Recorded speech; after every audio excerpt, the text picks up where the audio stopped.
Mais um episódio do Influência que Vende. Hoje nós estamos com o Vitor Noia. E aí, Cássia, e aí, pessoal, tudo bom? Muito obrigado pela sua presença aqui hoje com a gente. Por nada, estou muito feliz de estar aqui. Que bom. O Vitor é natural aqui de Brasília. Hoje ele mora em São Paulo. Começou como empresário aqui em Brasília, com uma cafeteria. E aí foi criando conteúdos lá na cafeteria e hoje é um influenciador, não é isso, Sim. Vitor? Conta Minha tudo pra gente. profissão agora é influenciador. A nova profissão. Isso. Mas eu tinha um café aqui em Brasília que chamava Weekend Coffee Bar. E aí a gente começou com pouquíssimo dinheiro. E aí um dia eu publiquei um vídeo no TikTok que viralizou. Eu demorei para ver que ele tinha viralizado. Eu só vi que um monte de gente estava querendo reservar. E aí quando eu vi, o vídeo tinha viralizado no TikTok. E aí eu comecei a criar conteúdo pensando no café. Fui criando conteúdo, tentando encontrar um formato que eu me identificava, que o público se identificava.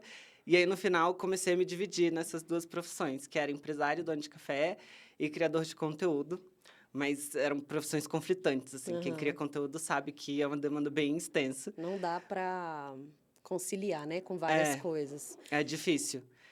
E aí eu acabei tendo que fazer uma escolha. Agora eu sou totalmente criador de conteúdo.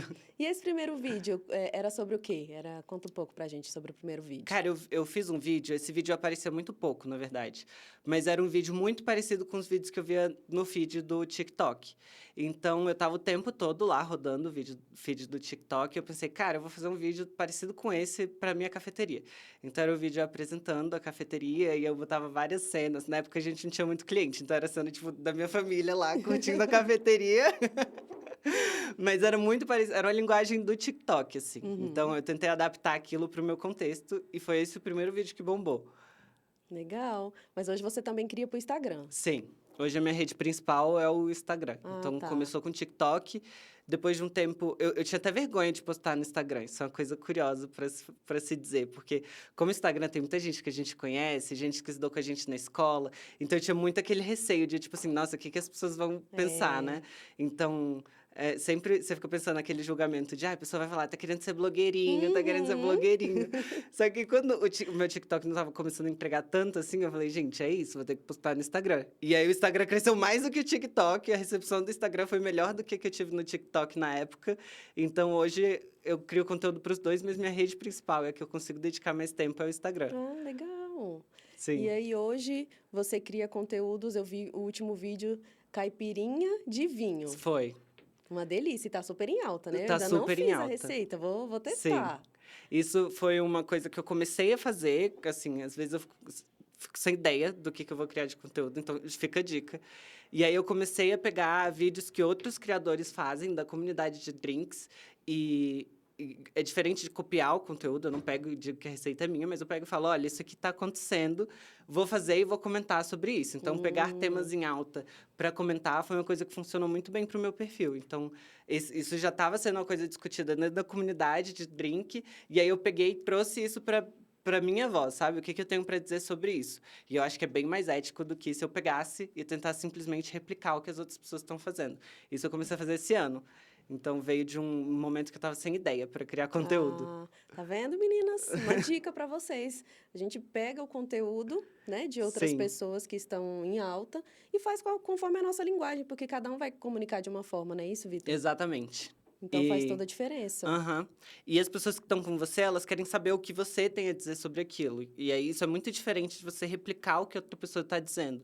Então, efetivamente colocar a sua personalidade em cima daquele conteúdo e se comunicar da forma que você se comunica com o seu público. Eu acho que foi uma coisa que funcionou né? bem para mim. E como que foi a migração, né, do conteúdo da cafeteria para o seu conteúdo hoje? Como que aconteceu? Como que Foi. você descobriu o que dava certo, o que não dava? Legal. Eu fiz muito... minha formação é design. E eu trabalhei um período com marketing. No marketing, a gente tem o que a gente chama de teste AB, às vezes, sabe? Que a gente testa coisas diferentes, mudando uma coisinha, ver qual performa melhor. Aí, isso aqui performou legal, então vou tentar manter isso aqui e melhorar um pouquinho mais. E aí, eu fiz isso na criação de conteúdo. Eu fui meio chatinho, assim, meio nerd, mas anotei vários formatos que existiam dentro do TikTok. Eu tentei replicar aquele primeiro formato, só que ele não performou tão bem que no primeiro vídeo. E eu acho que isso é sempre uma estratégia legal. Cara, você viu uma coisa dar certo, tenta replicar isso, porque normalmente você vai tentar acertar o alvo no mesmo lugar. Não performou tão bem, então eu fiz uma lista de vários outros formatos do TikTok. E aí eu fui dando tique. Tipo, esse formato aqui testei, funcionou, mais ou menos. Esse aqui funcionou um pouquinho melhor. E aí eu fui vendo que funcionava. Na época, para eu chegar nesse vídeo que eu faço hoje, eu peguei referência a Malu Borges, que ela fazia aqueles vídeos malucos, provando roupas. E eu falei, eu vou colocar isso aqui nos drinks. E aí eu inventando o drink da minha cabeça, funcionou legal. Aí eu comecei a replicar até chegar no formato que eu tenho hoje, assim, a comunicação que eu tenho hoje. Ah, legal. Então você não pega referências não só do seu nicho, né? Sim. Você vai pegando de outros nichos também. Exatamente. Eu acho que isso enriquece muito em termos de criação de conteúdo, assim, e de alimentar a comunidade, porque tem vários formatos de conteúdo que fazem sentido, e que, às vezes, a sua comunidade não está recebendo aquilo. Então, sei lá, meu nicho é drinks. E aí tinha a Malu Borges, que era uma grande referência da moda, que estava criando esse tipo de conteúdo. Várias pessoas da moda estavam criando um tipo de conteúdo muito parecido, mas não tinha ninguém de drink que estava criando esse tipo de conteúdo. Então, no começo foi uma coisa que funcionou muito bem para mim e que no final eu fui desenvolvendo para criar minha própria linguagem. Legal. Algum conteúdo você criou assim muita expectativa e pensou assim, não, esse vai viralizar. E no fim não Nossa, deu certo? vários. E eu tenho assim, eu tenho uma lista, toda vez que eu tenho ideia, eu vou e jogo numa lista, que é numa ferramentazinha de gestão de projeto. E aí, depois que eu publico, aí tem 2 listas separadas que eu posso arrastar. E aí, um é tipo flopou e o outro é tipo bombou. E a lista de flopou é tipo tararara, tipo gigante. A do bombou Isso é uma coisa que, às vezes, quando você vai começar a criar conteúdo, você pensa, nossa, aquele criador de conteúdo viraliza sempre. Cara, não é assim. Você vê ele várias vezes, mas tem várias vezes que você não vê ele aparecendo na sua For You, nem no seu feed. Porque, enfim, faz parte do processo, assim. É bem mais comum um vídeo não viralizar do que um vídeo É, viralizar. E aí a sua régua sempre vai subindo. Então, às vezes, sempre vai parecer que você tá flopando, mas, na verdade, seu flop de hoje já era o seu viral de antes, sabe? isso. Aham. Então, é uma crescente. Mas existem vários, não consigo nem lembrar, porque são mais conteúdos que isso acontece do que conteúdos que isso não acontece. É verdade. E alguma propaganda, algum contrato que você fechou, que você ficou muito feliz e pensou assim, não, agora sim, eu sei que eu me estabeleci. Cara, tem algumas marcas que a gente admira desde criança e quando vem conversar com a gente fica muito feliz. No meu caso, teve a Tramontina, que foi, tipo, era uma marca que eu admirava muito. E aí, quando eu consegui Desde fechar, criança, né? A gente cresce sim. ouvindo Tramontina. E aí eu acho que quando isso acontece, eu consigo criar uma conexão muito maior com a publi do que quando é uma marca que eu não tenho um relacionamento tão bom. Mas tiveram algumas. O TikTok foi uma que, tipo, foi muito especial para mim, a parceria que eu tive com o TikTok. E eu acho que existem esses diferenciais, assim. Com o tempo, as pessoas vão... Que você está criando conteúdo, as pessoas vão te vendo, né? Então, você vai tendo acesso a marcas e dá um match, assim, maior. É engraçado que, normalmente, as marcas que vêm falar comigo são marcas que estão alinhadas. Aham. Então, é... E alguma que você ainda tem algum sonho de alguma empresa? Ai, cara, eu tenho alguns. Tenho alguns. Eu já pensei muito em trabalhar com essas marcas grandes de bebida, que tem um leque grande, assim, que é um leque de coisas que eu já uso, que eu já compro. Eu acho que uma que seria muito especial é a Ambev. A Ambev tem um portfólio interessante, assim, de bebidas para trabalhar e muitas marcas brasileiras interessantes. Mas eu acho que com o tempo isso vai aparecendo mais, sabe? É, à medida que vai crescendo, né, Sim, as oportunidades vêm. Eu vi que você viajou para fora do país. Foi para Coreia, alguma coisa assim? foi. Foi, né? Pra Coreia. Mas na época eu não criava conteúdo ainda, uma pena, É, porque tinha muita coisa legal que eu podia ter é. aproveitado lá. De drinks, a culinária lá é bem exótica, né? Sim. Ai, isso é uma coisa que eu sinto muita falta, porque tudo lá era muito diferente, mas eu achava muito gostoso, assim, era tudo muito curioso, assim, o jeito que eles lidavam com drink, com café, então foi lá que eu fui introduzido a isso. Eu acho que aqui no Brasil eu vivia muito, Tipo, eu ia muito com a leva, assim. E Aham. ter uma perspectiva diferente sobre as coisas que você consome e tendo contato com outra cultura, você consegue ampliar isso. E aí eu acho muito enriquecedor. Então, essa viagem foi um divisor de águas, assim. Foi quando eu virei e falei, tipo assim, nossa, tenho muito interesse por café especial. O interesse por café especial veio antes do interesse dos drinks. Então, foi lá que eu criei essa paixão por café especial. E tipo, ai, nossa, eu quero provar todos os cafés especiais do Brasil. E eu quero aprender a fazer isso. Então, todas as vezes que tem essas viagens, expande horizonte. Eu acho que como criador de conteúdo, ia ser muito legal se eu já criasse conteúdo, porque eu ia conseguir expandir o horizonte do meu público também, né? De compartilhar isso com as pessoas e Aham. elas sentirem um pouquinho disso sendo aberto para elas também. Eu acho que isso é uma das coisas mais legais de criar conteúdo. É, tipo, É, conseguir passar as mensagens que você acha relevantes. isso mesmo.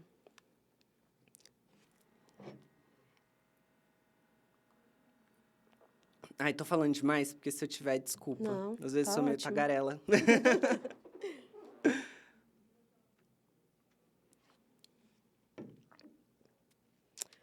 Bom, ser formada em design ajuda um pouco, né? Como você Sim, falou, ajuda um pouco nas estratégias que você vai utilizar fazendo os vídeos, ou sim.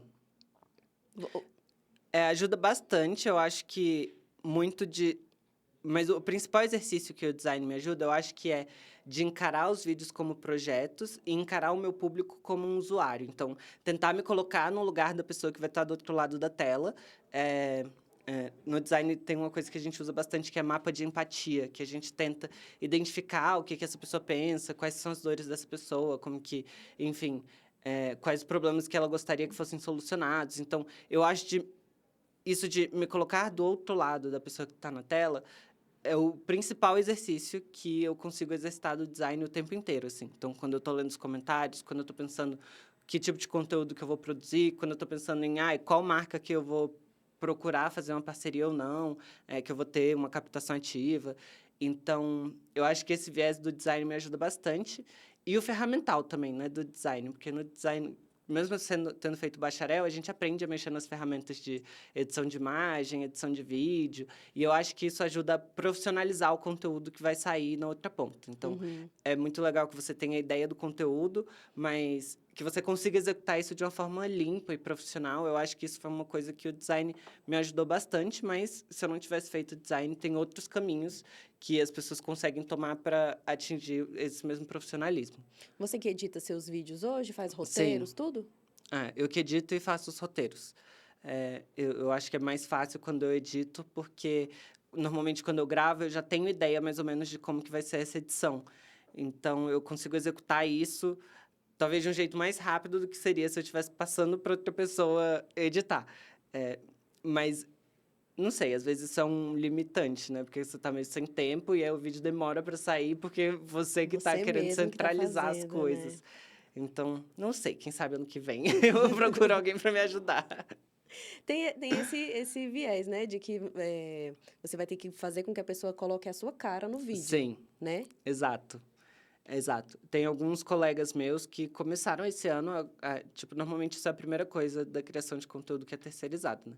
Tipo, tirando a parte de assessoria, eu acho que a parte de assessoria é muito legal ter alguém com você, ou uma agência, ou um assessor, que consiga fazer essas negociações por você, é muito importante.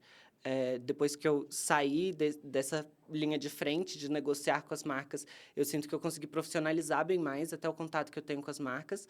Então, essa seria a primeira coisa que eu acho que um criador de conteúdo tem que terceirizar. Eh, e depois seria a criação de... a edição dos vídeos. Eu acho que a criação do roteiro e a captação é uma das coisas que demora um pouco para você conseguir terceirizar, porque é o que efetivamente vai dar a essência do vídeo, né? Então, você está ali fazendo e comunicando as coisas do seu jeito. Eu sinto que mantém a sua personalidade por mais tempo. Algumas empresas, quando elas contactam os influenciadores, elas já vêm com um briefing pronto, né? Uhum. Você dá sua opinião? Vai muito de caso a caso, porque tem empresa que está mais aberta a isso e tem empresa que não. Então, já tem empresa que é muito legal de trabalhar, que fala, tipo assim, olha, a gente quer que você não sei se eu posso falar aqui, mas, por exemplo, tem um contrato da Shopee. E a Shopee normalmente pega e fala, olha, escolhe um produto e aí você cria o conteúdo que você achar melhor, não sei o quê. A gente tem os do's e don'ts, que são muito simples. E aí você cria o seu conteúdo, manda pra gente aprovar e tá certo. Eu não preciso nem enviar o roteiro para eles. E tem empresa que é mais criqui. Eu já cheguei a receber roteiro pronto, assim, tipo, olha, você tem que falar exatamente isso. Eu não gosto tanto, porque eu sinto que o mercado tá nessa tendência de voltar a deixar os vídeos com mais cara de publi. Teve um período que era muito legal você fazer vídeos que não tem cara de publi. E hoje em dia parece que as marcas querem que você fale de cupom, e fale de venda, e fale de CTA, logo nos 3 primeiros segundos do vídeo. Eu acho que isso é uma coisa que às vezes cria uma barreira. Mas eu gosto muito de co-criar com a marca, sabe? Porque por mais que toda vez que chega uma marca, eu tento estudar quem é o público dessa marca, como que é a linguagem dessa marca. Mas quem vai entender melhor aquele contexto é a própria marca. Então, eu gosto de conseguir mandar o roteiro e aí a marca trabalhar em cima disso, para mim, é o melhor cenário, porque eu consigo fazer uma coisa que está alinhada com o meu público, mas que está dentro do objetivo da marca, né? Porque acho que são 2 pontos. A gente nem sempre a marca quer simplesmente o engajamento e quer o alcance. Às vezes a marca tem uma finalidade específica que é trazer um posicionamento específico. E aí a gente não vai saber disso enquanto criador de conteúdo. Então, essa cocriação dos roteiros, eu acho que é bem enriquecedor e me prepara mais para a próxima publi, sabe? Então, eu já consigo entender um pouquinho melhor do mercado para a próxima vez que a marca chegar, já está um pouquinho mais profissional e um pouquinho mais refinado. É tudo aprendizado, né? Sim, exato.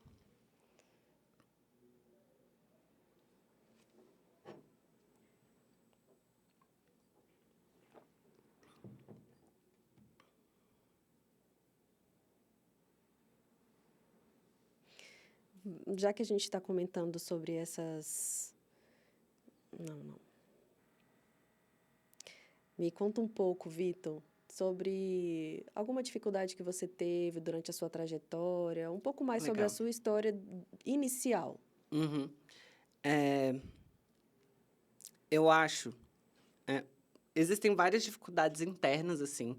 Quem vê criador de conteúdo normalmente acha que todo criador de conteúdo é mega extrovertido e que tá o tempo todo falando com todo mundo, sorrindo para todo mundo. Mas a gente tem bloqueios também. Tem momentos que a gente se sente tímido, tem momentos que a gente se sente pequeno, que a gente fica com vergonha de postar. Eu acho que essas foram as primeiras barreiras que eu tive que superar.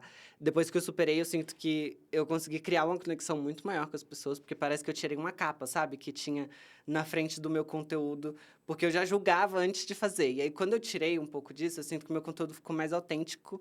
E hoje em dia eu gosto. Tipo, eu acho melhor do que na época que tinha essa barreira. Eu acho que hoje em dia uma grande dificuldade enquanto criador de conteúdo, na época que eu me dividia entre o bar e a criação de conteúdo, eu tinha uma previsão maior da minha renda. Então, o bar ali me dava um valor fixo, e aí o que vinha de criação de conteúdo era meio que um extra. Mas aí, quando você está vivendo só para criação de conteúdo, você tem que entender que vão ter meses que vai aparecer um monte de marca, e marca pedindo orçamento, e aí vai ter meses que nenhuma marca vai aparecer e nenhuma marca vai fechar. Então, você tem que estar preparado para isso. Tem mês que você vai, tipo, nossa, fechei um monte de marca, tô rico, tá. E aí tem outro mês que, tipo assim, vai, cadê? Ninguém vai fechar. Então, isso é uma dificuldade enorme da criação de conteúdo, sabe? Tipo, tem coisa que depende do mercado. Você aproveita o período aí de Black Friday, fim de ano, Natal, que vai estar todo mundo querendo fechar, você fecha. Aí você faz sua reserva, porque depois, de um tempo, as marcas ficam segurando dinheirinho no bolso. Aí dá... Eu amei ouvir isso, gente. Vida real. Ele falou da timidez que ele tinha, não é Foi. isso, Vitor? E sobre a questão financeira, que é a questão de organização mesmo, né? E acontece com todo mundo, né? E toda vez que você está mudando de carreira ou começando uma coisa nova, você passa por essas dificuldades. Então, você pode ter, sei lá, acabado de formar em direito. Você vai começar de um lugar que você não vai ganhar igual um advogado que está lá há 30 anos advogando. Consolidado. Então, isso é um desafio. E eu acho que nessas profissões que não são profissões convencionais, que não vai ter um CLT assinando sua carteira, ou não vai ter um fundo de previdência, é uma dificuldade maior, né? Quando você é autônomo. Eu acho que isso é uma dificuldade que tanto o empreendedor como o criador de conteúdo tem. Na verdade, o criador de conteúdo, ele tem que pensar como empreendedor. Nesse ponto, principalmente de organização financeira, de projeção de marca, então de pensar a marca que você tem enquanto criador de conteúdo e pensar isso a longo prazo. Então, Isso são coisas que normalmente as pessoas não falam. É. E para o futuro? Hoje você mora em São Paulo, né? Sim. O que que você pensa dos conteúdos agora para o próximo ano? Então, eu acho que eu tenho a intenção de diversificar um pouco do meu conteúdo para conseguir aumentar o leque de marcas que eu consigo trabalhar. Então, isso é um lado negativo de você estar num nicho que é muito específico, que é muito fechado. Então, hoje meu conteúdo é basicamente drinks e café. É bem mais drink do que café. Eu diria 80% drinks e, sei lá, 20% café. E quando as marcas vão fechar com você, principalmente marca grande, elas têm uma coisa de, você já trabalhou com algum concorrente nos últimos 6 meses? Porque se você tiver trabalhado, tipo, não faz sentido para mim fazer uma publi com você. E aí, se você é de um nicho Poxa. muito fechado, e aí tem poucas marcas no mercado, e aí você trabalha com uma marca grande, você fica 6 meses bloqueado para trabalhar com qualquer outro concorrente daquela Limitadíssimo. marca. Sim. Ou então você tem várias marcas que colocam exclusividade. Então, tipo, eu fechei um contrato com você, agora você tem exclusividade de 2 meses, você não pode fechar com outro concorrente. Isso está lá em contrato. Então, quando você trabalha com um nicho muito fechado, você acaba sofrendo um pouco mais disso, né? Então, eu tenho a intenção de conseguir aumentar um pouco do meu leque, dentro de um conteúdo que eu me sinta confortável, então, de coisas que eu já faço, sem tentar forçar alguma coisa que não está no meu dia a dia, que não está na minha linguagem. Então, estou fazendo esse estudo, meu assessor está me ajudando com isso, mas talvez eu comece a compartilhar umas receitas, não sei. Eu voltei. Amei! É, e é engraçado porque, indo trabalhar com outro tipo de conteúdo, eu voltei vários estágios que eu tinha de, tipo assim, de insegurança, de, nossa, será que eu vou ser julgado? Será que eu não vou ser julgado? Então, tem várias coisas que eu passei lá atrás que eu estou passando de novo. As mudanças é Sim. sempre. E eu acho que vai combinar muito com você. O jeito que você comunica no Instagram e até aqui comigo. É um jeito de uma conversa mesmo entre amigos. Ai, Então que eu acho que legal. vai funcionar Tomara que muito. funcione. Porque hater sempre tem, né? Sempre vai ter alguém pra Sempre. criticar. Mas quando você vê lá, a pessoa tá te seguindo. É, não perde um Aham. story. Não perde um. Nossa, tinha um hater no TikTok, eu adorava ele. Ele comentava em tudo. E aí, toda vez que eu abria uma live, ele ia lá me xingar. E aí, ele me xingava. E as pessoas iam, tipo assim, me defender. E eu ficava, tipo assim, isso, hater, bora. Ah, bom que você lida assim, Sim. né? Eu acho que chega um momento que o nosso emocional abala um pouco, né? Com É. essas situações. Não, tem dia. Mas, Tem dia que eu realmente tenho que me segurar pra não levar pro lado pessoal, porque tem coisas que as pessoas falam que vai assim, direto no pá! Eu não sei se é o que chama mais atenção, né? Você tem um ponto mais sensível, alguém vai lá e pá, fala. Mas isso é uma coisa que você tem que se acostumar, faz parte do jogo, é, infelizmente. tem que lidar com o engajamento, pensar assim, não, tá Sim, dando engajamento. foi. Já teve hater que eu levei pro psicólogo. É, sim. É. Tem algum spoiler de receita, de drink que vai sair agora pro final do ano? Cara, então, eu tô com uma parceria bem legal com a marca de. Não é de receita de drink, mas com a marca de comida vegana, que eu tô animado. Eu tenho essa. Muita gente acha que eu sou vegano, que acha que eu tenho vibe vegetariana. Eu acho isso um elogio. Mas, mas eu não sou. Mas que eu acho que vai ser meio que essa abertura de porta para eu conseguir expandir um pouco desse leque. Ai, bom, então o projeto já vai Sim. iniciar, né? Sim. Que Que bom. bom. É isso. Você quer falar mais alguma coisa, Vitor? Não, eu finalizei, só se você quiser É, né? continuar. Não, acho que foi excelente. Então tá. Deixa eu ver aqui.